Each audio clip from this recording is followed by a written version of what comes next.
시간 하나님께서 우리에게 주시는 말씀 출애굽기 12장, 23장, 14절에서 17절 말씀입니다. 구약성경 출애굽기 23장 14절에서 17절 말씀입니다. 하나님의 말씀 봉독하여 드릴 때 하나님의 음성을 경청하십시오. 너는 매년 3번 내게 절기를 지킬지니라. 너는 무교병의 절기를 지키라. 내가 네게 명령하는 대로 아비벌의 정한 때에 이레 동안 무교병을 먹을지니 이는 그 달에 네가 애굽에서 나왔음이라. 빈손으로 내 앞에 나오지 말지니라.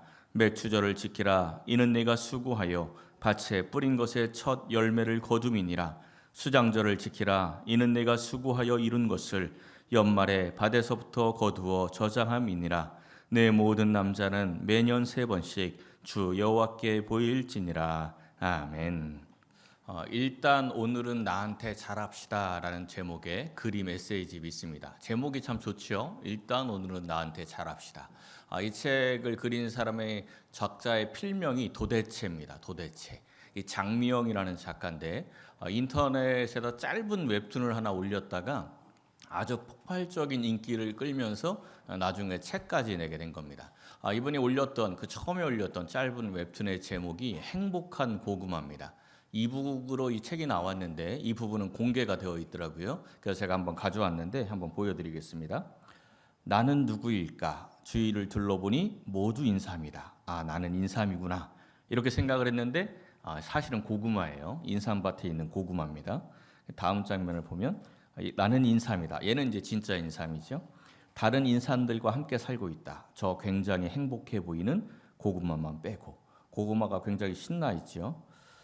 고구마는 행복해 보인다. 자기가 인삼이 아니라 고구마란 사실을 알게 돼도 그대로 행복할까?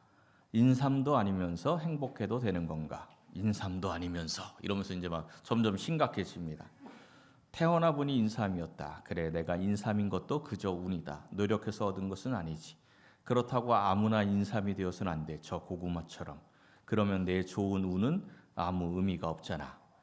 고구마로 태어났으면서 쉽게 행복하면 안 되지. 그건 고구마의 몫이 아니야. 그건 반칙이라 내가 이러는 거야. 내가 나쁜 인삼이라서가 아니야. 고구마가 너무 신경 쓰여. 인삼도 아니면서 행복한 저 고구마 때문에 인삼인 내가 불행해졌어. 진실을 알려주겠어. 이제 인삼이 마음을 먹고 고구마에게 너 인삼 아니야 얘기해 주겠다는 거죠. 내가 고구마라고 하더니 고구마가 으아 이러더니 나는 고구마다. 나는 고구마 이러고 또 신나서 행복하게 자기 고구마라고 살고 있는 그런 이야기입니다. 인삼은 행복할 조건을 가지고 있는데 행복하지 않고요. 고구마는 별 조건이 없는데 그냥 그 존재 자체로 행복해하는 그런 이야기입니다. 이 짧은 웹툰이 왜 이렇게 인기가 많았을까요? 얼마나 인기가 많았는지 이걸 그린 사람이 책까지 낼 정도로 이렇게 큰 인기를 끌었을까요? 인기가 많다는 것은 다르게 표현하면 공감한다 이런 이야기입니다. 많은 사람들이 이 이야기에 공감한다는 거죠. 뭘 공감할까요? 고구마의 행복에 공감하는 겁니다. 어떤 사람이 행복하다는 거죠? 뭘 가진 게 아니고 그냥 그 자기 존재 자체로 감사할 줄 아는 사람이 행복한 인생을 산다. 여기에 공감한다는 겁니다. 공감한다는 이야기는 다 알고 있다는 이야기죠. 감사해야 행복하게 사는구나. 이거를 사람들은 다 알고 있다는 이야기입니다. 부모는 자녀가 행복하게 살기를 바라죠. 하나님께서도 우리 성도들이 행복하게 살기를 원하십니다. 신명기 10장에 있는 말씀을 보십시오. 가나안 땅으로 입성하기 직전에 하나님께서 요구하시는 것들, 그거를 말씀하고 있는데 하나님께서 요구하시는 것은 하나님을 사랑하고 섬기며 그 말씀대로 사는 거죠. 왜 그렇게 살라고 요구하십니까? 그 이유가 뭐라고 이야기하고 있어요? 내 행복을 위하여. 너 행복하게 살라고 내가 이런 말씀 주는 거니까 이 명령과 규례를 지켜라. 이게 하나님의 말씀이라는 거죠. 우리 교회 목표 제일 첫 번째가 뭐예요? 행복한 교회, 이 행복하게 살아라는 것이 하나님께서 우리에게 요구하시는 게 우리 성도가 행복하게 사는 것이기 때문에 행복한 교회가 우리 교회의 목표가 되는 겁니다. 오늘은 상반기를 정리하고 감사하며 하반기를 출발하는 맥주감사 주일입니다. 오늘 이 말씀을 상고하면서 감사를 통해서 우리 하나님께서 주시는 참된 행복을 찾아 누리시기를 예수님의 이름으로 간절히 축원합니다. 첫 번째는 모여야 합니다. 우리 본문 시작과 끝을 보세요. 매해마다 3번 절기를 지키라고 명하신 이유가 여기에 나오고 있죠. 여호와께 보일지니라. 그러니까 절기를 통하여서 자기의 신앙을 점검하고 하나님 앞에 좀 바로 서 있어라, 이거를 말씀하는 겁니다. 하나님 주신 절기가 무엇인지 이 중간에 있는 말씀들을 보십시오. 무교병의 절기를 지키라, 맥주절을 지키라, 수장절을 지키라. 3번의 절기가 나옵니다. 이게 뭘 의미합니까? 무교병은 하나님께서 구원하신 그 출애굽 유월절을 이야기하죠. 구원하신 은혜, 그리고 하나님께서 일상을 채우시는 은혜, 그리고 앞으로도 저장하여서 미래도 책임져 주시는 이 3가지 은혜에 대해서 감사하라는 이야기입니다. 근데 생각해 보면 이 감사는 꼭 모여서 할 필요는 없지요. 그냥 각자의 가정에서 하나님 구원해 주셔서 감사합니다, 채우셔서 감사합니다, 또 미래를 책임져 주셔서 감사합니다 하고 늘 감사할 수 있는 부분입니다. 그런데 절기를 주셔서 함께 모여서 감사할 수 있게 해주셨다는 겁니다. 왜 그럴까요? 함께 모여야 우리의 믿음이 성장하고 감사가 성장하기 때문에 그렇습니다. 모닥불의 원리와 똑같습니다. 모닥불 필 때 땔감을 모아 놓아야 확 타오르죠. 흩어놓으면 연기만 나는 겁니다. 성도들의 마음이 말씀으로 하나가 되고 감사로 하나가 되면 성령의 불이 활활 타오르면서 사랑과 선행과 그 믿음이 점점 더 성장하게 되어 있는 겁니다. 하나님께서 온 세상을 창조하시고 나서 계속 하셨던 말씀이 뭐죠? 보시기에 좋았다. 근데 딱 한 번 보기 좋지 않다 이렇게 말씀하신 적이 있지요. 언제 그랬습니까? 창세기 2장 18절에 보면 나옵니다. 사람의 독초하는 것이 좋지 못하다. 하나님이 보시기에 다 좋았는데 사람이 연합하지 않고 혼자 사는 것은 좋지 않다는 겁니다. 그래서 하나님께서 기뻐하시는 것은 성도들이 모여서 연합하는 겁니다. 이것을 하나님께서 기뻐하시는 거예요. 요즘에 이제 2002년생들이 사회생활을 서서히 시작을 합니다. 우리 집 큰애가 2002년생인데 이제 2002년생 애들이 직장에 들어가기도 하고 이제 아직 졸업 안 하는 친구들은 사회생활을 시작을 하는 거예요. 얼마 전에 인터넷 커뮤니티에서 봤는데 2002년생 이 친구들이, 이 청년들이 사회에 나가서 직장 선배에게 제일 많이 듣는 이야기가 뭔지 아십니까? 몇 살이야? 이래서 2002년생인데요 하면 딱 나오는 말이 있답니다. 월드컵 때 태어났네. 여기서도 지금 나오지 않습니까? 월드컵 때 태어났네 이러면서 그때 얼마나 뜨겁게 응원을 했는지 그 이야기를 막 한대요. 자기들이 다 월드컵 둥이다 이런 이야기를 하더라고요. 그만큼 2002년 이 월드컵이 한국 사회에 굉장히 강렬하게 각인이 되어 있습니다. 왜 강렬하게 각인이 되어 있습니까? 4강 올라가서가 아닙니다. 4강 올라가서 각인되어 있는 게 아니고 그 길거리에서 수백만 명의 사람들이 똑같은 옷을 입고 대한민국을 외치면서 뜨겁게 응원했던 그 기억이 강렬하게 남아 있는 거죠. 모여있던 그 기억이 남아 있는 겁니다. 이 세상에서도요, 함께 모이면 굉장히 뜨거운 감동이 솟아오릅니다. 열정이 솟아올라요. 얼마 전에 큰애가 야구장에 한번 가자고 표를 예매했다고 가재요. 그래서 정말 오래간만에 이제 같이 야구장을 갔습니다. 갔더니 얼마나 사람들이 정말 뜨겁게 응원을 하고 열정적으로 응원을 하는지, 저도 같이 응원을 하다가 다음날 아침이니까 목이 아프더라고요. 목이 쉴 정도로 뜨겁게 소리를 지르고 응원을 했습니다. 이 더운 날씨에 자기 돈 써가면서 별로 좋지도 않은 그 불편한 자리에 가서 왜 이렇게 응원을 합니까? 그 스포츠가 좋고 그 팀을 좋아하니까 그 사랑으로 열심히 응원을 하고 열정적으로 가서 찾아가게 되는 거죠. 우리도 역시 하나님을 사랑하고 예수님을 사랑하면 열정이 생깁니다. 그 열정으로 신앙생활하게 되는 거죠. 그리고 함께 모이면 그 열정이 옆으로 막 옮겨갑니다.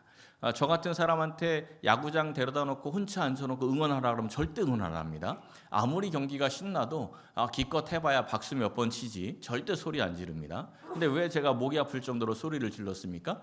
다 그러고 있으니까, 다 옆에서 다 소리 지르고 응원하니까 저도 같이 소리 지르고 응원을 하게 되는 거죠. 이 교회도 마찬가지입니다. 열심히 교회에 모여 주십시오. 교회 안에 보면은 열정적으로 신앙생활 하시는 분들이 계십니다. 또 열심히 섬기시는 분들이 계세요. 그런 분들 옆에 자꾸 붙어 있어야 됩니다. 그런 분들을 보면서 아이고 쟤는 할 일도 없나 이런 생각하시면 안 되고, 그 뜨거운 열정 옆으로 자꾸 가시면 나도 모르게 그 열정적인 신앙과 그 섬김을 본받게 되어 있습니다. 그게 하나님의 축복 안에 거하는 비결이죠. 그 성품이 굉장히 복된 성품입니다. 섬기고 뜨겁게 신앙생활하는 그분들 옆에 같이 붙어서 함께 이 축복 안으로 우리가 들어갈 수 있어야 합니다. 예수님의 명에 따라서 오순절 마가의 다락방에 모여있던 그 120명 성도에게 성령이 임하였죠. 이 성도들이 정말 세상이 감당치 못할 성도가 됩니다. 이들을 통하여서 온 세상에 복음이 전해진 겁니다. 함께 모여 기도하고 함께 감사하고 함께 봉사하고 함께 헌신하는 성도들에게 하나님의 은혜와 축복이 반드시 임하게 되어 있습니다. 그러니까 사탄이 가장 방해하고 싶은 게 뭘까요? 사탄이 제일 방해하고 싶은 것은 성도의 연합입니다. 성도 사이에 갈등을 일으키기도 하고 서로 함께 하지 못하도록 이간질을 하기도 하고 모일 수 없는 마음을 자꾸 주기도 하죠. 그러니까 성도들의 신앙이 약해지면 제일 먼저 나오는 현상이 모이는 자리에 가고 싶어 하지 않습니다. 모이기를 패하게 되는 거예요. 그래서 이 히브리서 10장에서 이렇게 말씀하죠. 서로 돌아보아 사랑과 선행을 격려하고 모이기를 패하는 사람들의 습관과 같이 하지 말라. 열심히 모이라는 이야기입니다. 우리 예수님의 십자가를 통해서 우리가 자유를 얻었습니다. 이제 우리는 더 이상 율법에 매여 있지 않지요. 근데 이 자유를 남용하는 사람들이 생겼습니다. 이 과거에도 그렇고 지금도 그렇습니다. 예를 들어 이런 거죠. 주일 성수에 매여 있는 것은 율법적이다 이렇게 생각을 합니다. 그래서 이 주일 성수를 제대로 안 하고 자기 마음대로 사용을 하고 하나님이 주신 물질도 자기 마음대로 씁니다. 주일 성수에 매여 있는 것은 율법적일까요? 아닐까요? 율법적이에요. 순간 고민을 하시는데 매여 있는 건 율법적인 겁니다. 근데 우리 성도들은 이 주일 성수에 매여 있는 게 아닙니다. 주일 성수를 누리는 거죠. 이게 우리의 신앙이 어떠한 상태냐에 따라서 주일 성수하는 것을 내가 누리고 있다라고 생각을 하거나 매어 있다라고 생각하는 게 바뀌게 됩니다. 회사를 열심히 다니는데 회사에서 휴가를 주면 나는 휴가에 매였어 이렇게 생각을 하십니까? 휴가를 누린다라고 생각을 하십니까? 누린다라고 생각을 하시잖아요. 이 주일은 하나님께서 우리에게 안식케 하시고 우리에게 평안을 주고 우리에게 복 주기 위해서 주신 날이죠. 그러니까 우리가 주일을 누리는 겁니다. 그 주일에 매어 있는 게 아니죠. 갈라디아서 5장은 이렇게 말씀합니다. 자유를 위하여 부르심을 입었으나 그 자유로 육체의 기회를 삼으면 안 된다. 그 자유로 육체의 기회를 삼는 게 아니라 도리어 섬겨야 한다는 겁니다. 사랑하는 성도 여러분, 하나님 주신 자유로 모이기에 힘쓰고 서로 종노릇하며 섬기고 연합하여서 하나님께서 주시는 그 모든 축복을 함께 받아 누리시기를 예수님의 이름으로 간절히 축원합니다. 두 번째는 감사함으로 하나님 앞에 나와야 합니다. 15절 말씀을 보면 무교병의 절기를 말씀하면서 빈손으로 내 앞에 나오지 말지니라 이렇게 말씀하죠. 하나님 앞에 나올 때 반드시 예물을 들고 나오라 이런 말씀처럼 번역이 되어 있지만 이 원래의 의미는 이 원래 의미의 강조점은 그런 것은 아닙니다. 여기서 이제 빈손으로라고 번역된 단어가 레캄이라는 단어인데 공허하게 헛되이 이런 뜻이 있어요. 그러니까 하나님 앞에 나올 때 공허하게 헛되게 아무 이유 없이 그렇게 나오지 말라는 겁니다. 그러니까 우리가 일반적으로 생각되는 하나님 앞에 나올 때 예물을 들고 나오라 이 의미도 물론 이 안에 들어 있습니다. 그런데 그보다 더 중요한 것은 절기를 지키는 의미를 알고 우리가 드리는 이 예배의 의미를 알고 하나님 앞으로 나오라 이런 이야기입니다. 앞서 살펴보았듯이 이 절기는 하나님께서 구원하신 것을 감사하고 채우시는 것을 감사하고 또 저장해서 미래도 살아갈 수 있는 것을 이것을 감사하는 그러한 시간이죠. 근데 절기를 지킨다 하면서 하나님께 대한 감사가 없이 그 절기를 지키고 하나님 앞에 나온다면 그 시간은 헛되고 쓸데없는 시간이 된다는 겁니다. 지금 우리가 드리는 예배도 마찬가지예요. 나를 구원하시고 나를 이끄시는 그 하나님에 대한 감사 없이 그냥 습관처럼 주일이니까 오늘 주일이네 교회 가야 되네 그리고 아무 생각 없이 교회 와서 그냥 아무 생각 없이 앉아서 예배 드리다가 설교하네 설교 듣고 끝났네 그리고 집에 가고 그냥 아무 생각 없이 기계적으로 교회 왔다가 그냥 가면 그게 무슨 시간이라는 겁니까? 그게 빈손으로 오는 시간 헛되게 공허하게 오는 그러한 시간이 된다는 겁니다. 이사야서 1장에 있는 말씀을 보세요. 남유다가 멸망할 때 하나님께서 이 남유다 백성들에게 주신 말씀입니다. 너희의 무수한 재물이 내게 무엇이 유익하뇨. 그러니까 이스라엘 백성들은 하나님 앞에 절기를 지킬 때 빈손으로 나오지 않았습니다. 무수한 재물을 들고 나왔어요. 또 이어지는 말씀을 보면 성회와 절기 정해진 모든 성회와 절기를 다 지킵니다. 그런데 하나님께서 이스라엘 백성들에게 뭐라고 지금 이야기하고 있습니까? 너희가 내 앞에 보이러 왔는데 12절에 너희가 내 앞에 보이러 왔는데 너희들 내 마당만 밟을 뿐이다. 하나님 보이러 왔고 빈손이 아니라 가득 재물들 잔뜩 들고 왔는데 하나님 만나고 가는 게 아니고 그냥 마당만 밟고 돌아갔다, 이런 이야기입니다. 눈으로 볼 때는 빈손이 아니지만 영으로는 그들이 빈손으로 지금 나와 있는 겁니다. 공허하고 헛되게 하나님을 찾고 있었던 거죠. 그 결과가 무엇인지 한번 보십시오. 바로 이어지는 15절을 보니까 너희가 많이 기도할지라도 내가 듣지 않겠다. 하나님께서 우리를 구원하시고 또한 가장 선한 길로 이끄신다는 그 감사가 없을 때 우리 마음이 공허해집니다. 하나님 앞에 헛된 마음으로 나오게 되는 거예요. 그런 신앙에는 응답이 없다는 겁니다. 로마서 1장에 있는 말씀도 보세요. 하나님을 알되 하나님을 아는데 감사하지 않아요. 그랬더니 어떻게 된대요? 그 생각이 허망해지고 마음이 어두워진다. 하나님을 아는데 감사가 없으니까 마음이 허망해져요. 빈손이 된다는 이야기입니다. 그리고 마음이 어두워지는 거예요. 근데 우리가 감사하면 어떻게 될까요? 빌립보서 4장에 보면 이런 말씀이 나오죠. 감사함으로 하나님께 아뢰라. 그리하면 어떻게 돼요? 하나님께서 그 하나님의 평강이 우리의 마음과 생각을 지키신다. 이 감사를 통해서 우리의 마음이 지켜지는 겁니다. 근데 문제가 뭘까요? 우리가 감사를 잘 찾지 못한다는 데 있습니다. 마치 어린 자녀들이, 이 아이들 키울 때 이 어린 자녀들이 부모의 은혜를 압니까? 부모의 감사를 알아요? 모르지요. 그냥 맨날 오히려 불평하고 더 달라고 떼쓸 때가 더 많지요. 언제 부모에 대한 감사를 알게 됩니까? 아이들이 철들었을 때. 애들이 철들면 부모의 은혜에 대해서 알기 시작하고 부모에 대해서 감사하기 시작하죠. 우리도 역시 마찬가지입니다. 영적인 철이 들기 시작하면 하나님의 은혜가 보이기 시작하고 하나님께 감사하기 시작을 합니다. 그때부터 이제 복이, 진짜 복이 시작이 되는 거예요. 시편 100편에 있는 말씀을 보세요. 감사함으로 어떻게 된대요? 그의 문에 들어가며. 그의 문이 누구 문일까요? 하나님의 문이겠죠? 하나님의 임재 안으로, 하나님이 주시는 참된 축복과 참된 평안 안으로 들어갈 수 있는 방법이 뭐라는 겁니까?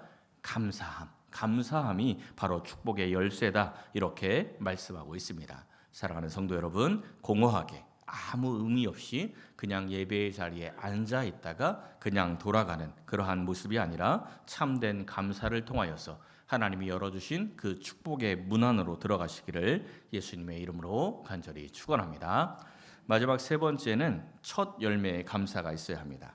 16절에 보면 맥추절을 지키라 이렇게 말씀하면서 그 이유가 나오고 있죠. 뭘 감사하라는 겁니까? 첫 열매를 거두었으니 감사하라, 이런 말씀입니다. 이 맥추감사절은 첫 열매를 수확하고 드리는 감사입니다. 다른 이름으로는 초실절 이렇게 부르기도 해요. 바로 뒤에 이어지는 수장절이 나오죠. 수장절은 뭐 하는 절기래요? 한 해 동안 수고하여 이룬 것을 연말에 거두어서 저장하는 절기. 그러니까 이 수장절은 요즘 우리로 이야기하면 추수감사절하고 비슷한 겁니다. 그럼 맥추절이 풍성할까요? 수장절이 풍성할까요? 네, 당연히 수장절이 풍성하겠지요. 맥추감사절은 사실은 풍성한 절기가 아닙니다. 우리가 첫 열매를 거뒀다 하니까 뭔가 좀 풍성해질 것 같은 느낌이 있지만 사실은 풍성한 절기가 아니에요. 우리나라랑 이스라엘이 굉장히 비슷한 문화들이 많이 있는데 우리나라 예전에 이 4월, 5월을 뭐라고 불렀습니까? 보릿고개라고 불렀잖아요. 춘궁기, 봄에 아주 빈궁한 시기, 이 춘궁기라고 불렀던 시기가 4월, 5월. 그리고 나서 보리를 탁 수확하지 않습니까? 맥추절이 그와 같은 시기입니다. 한참 배를 골다가 정말 풀뿌리 먹고 살다가 이제 드디어 첫 열매, 이 첫 곡식을 탁 수확한 거예요. 얼마나 그 곡식이 귀하고 또 얼마나 그 곡식이 먹고 싶겠습니까? 이러한 흐름 가운데 맥추절을 지키는 겁니다. 이 맥추절의 흐름을 한번 생각해 보세요. 해마다 돌아오는 이 무교절에서 맥추절을 지키는 시간까지의 시기는 2달이 좀 안 돼요. 얼마 안 됩니다. 근데 이스라엘 백성들이 제일 처음 지켰던 무교절, 그리고 제일 처음 지켰던 맥추절까지는 시간이 얼마 걸렸을까요? 약간 계산하기가 좀 어렵습니까? 약간 다르게 질문을 하면 이스라엘 백성들이 제일 처음 지킨 무교절은 출애굽하면서 지켰잖아요. 그죠? 10번째 재앙 때 그때 어린 양의 피를 문설주에 바르고 그때 처음 무교절을 지킨 거죠. 그리고 제일 처음 지킨 맥주절은 언제 지켰어요? 가나안 땅에 들어가서 곡식을 딱 얻어서 지킨 거잖아요. 그러면 시간이 얼마 걸렸죠? 그렇죠. 40년. 그러니까 첫 무교절부터 첫 맥주절까지는 40년이 걸렸습니다. 그러니까 이스라엘 백성들이 40년 동안 뭐 먹고 살았죠? 만나를 먹고 살았습니다. 만나를 40년 동안 먹었으면 만나의 맛이 어떻게 느껴질 것 같으세요? 이스라엘 백성들이 만나를 먹으면서 점점 변하지요. 그들의 평가를 한번 보세요. 처음 하나님이 주셨을 때 무슨 맛 같아요?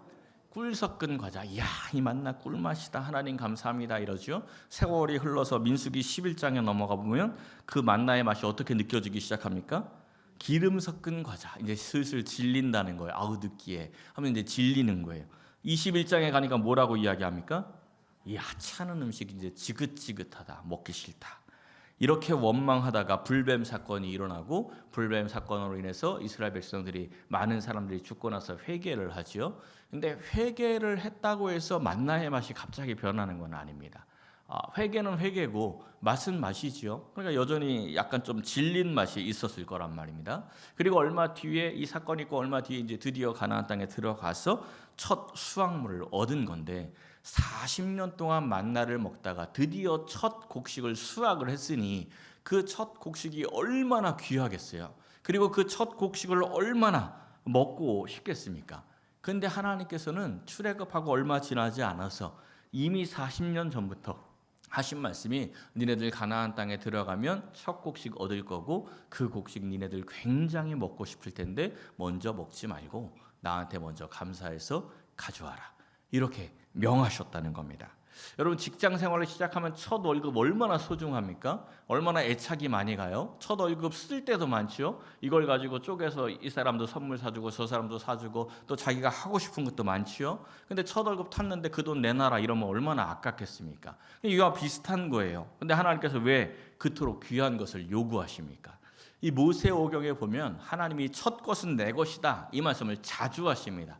이 첫 것을 계속 하나님이 내놓으라고 달라고 이렇게 요청하시는 게 굉장히 많이 나와요. 근데 왜 첫 것을 달라고 요구하십니까? 이 성경을 잘 보면 하나님이 계속 하시는 말씀은 네가 그토록 귀하게 여기는 것 내가 준 거다. 이거를 알리시는 거예요. 그거 내가 준 거다. 그거 이제 시작이야. 앞으로도 계속 내가 줄 거고 너의 미래도 내가 책임져 줄 거다. 그거를 믿는다면 그거 나한테 가지고 와서 감사해라. 내가 주는 것에 대해서 감사해라. 이게 하나님께서 요청하시는 겁니다. 그러니까 첫 열매를 드린다는 것은 하나님께서 내 소유의 모든 것을 채우시고 책임져 주시고 앞으로의 모든 인생도 하나님이 책임지실 것이라는 것을 믿는 신앙 고백이라는 겁니다. 이것을 인정하는 게 아주 중요합니다. 우리가 이것을 인정하고 믿지 못하면 우리는 하나님을 귀하게 여기는 게 아니라 하나님이 주신 소유를 귀하게 여깁니다. 이 무슨 얘기인지 아십니까? 하나님을 귀하게 여기고 하나님께 감사해야 하는데 하나님이 주신 소유가 귀하고 하나님이 주신 소유가 감사하다는 거죠. 이런 신앙을 가지고 있으면 처음에는 다 똑같아 보이지만 이 신앙을 가지고 있는 사람은 나중에는 하나님을 잊어버립니다. 그리고 소유만 바라보게 되어 있어요. 그래서 이스라엘 백성들이 가나안 땅에 들어가기 직전에 하나님께서 경고하신 말씀이 있습니다. 이렇게 경고를 하십니다. 네가 먹어서 배부르고 아름다운 집을 짓고 거주하게 되며 네가 번성하고 증식되세 네 소유가 다 풍부하게 될 때 네 마음이 교만하여 네 하나님 여호와를 잊어버릴까 염려한다. 경고를 하시죠. 왜 이 사람들이 하나님을 잊어버립니까? 어떻게 하면 하나님을 잊어버립니까? 이어지는 말씀에 보면 이렇게 나오죠. 네가 마음에 이르기를 내 능력과 내 손의 힘으로 내가 이 재물을 얻었다 말할 것이다. 그러니까 처음에는 하나님이 주셔서 감사를 하는데 첫 열매 감사의 신앙이 없는 사람들은 소유만 보고 감사를 하다 나중에는 하나님이 주신 것도 잊어버리고 내가 열심히 일해서 이렇게 벌었다. 이렇게 생각을 하고 하나님이 잊어버린다는 겁니다. 그러면 결과는 어떻게 된대요? 19절 마지막에 너희가 반드시 멸망하리라. 그러기 때문에 하나님께서 이스라엘 백성들에게 첫 것을 하나님께 드리면서 하나님이 주심을 잊지 말라고 말씀을 해주시는 겁니다. 우리가 이 하나님의 명령대로 첫 열매의 감사 신앙이 있으면 어떤 결과가 있는지 잠언에 있는 말씀을 보십시오. 처음 익은 열매로 여호와를 공경하라. 그리하면 네 창고가 가득히 차고 네 포도즙 틀에 새 포도즙이 넘치리라. 아멘. 감사하는 자들에게는 더욱더 감사의 조건들이 채워질 것을 말씀해 주고 있습니다. 우리에게도 이 첫 열매의 감사 신앙이 있어야 합니다. 하나님께서 나를 지키시고 하나님께서 나를 채우시고 하나님께서 나의 미래도 책임지시는 것을 믿는 신앙, 그것이 바로 믿는 자의 이 첫 열매의 감사 신앙입니다. 사랑하는 성도 여러분, 벌써 하반기가 시작이 되었습니다. 상반기 굉장히 빨리 지나갔습니다. 오늘 이제 이 맥주 감사의 의미를 새기고 하반기를 그 첫 열매의 감사를 통하여서 창고가 가득히 차고 또한 새 포도즙이 넘치는 그 은혜와 축복의 문 안으로 들어가시기를 예수님의 이름으로 간절히 축원합니다.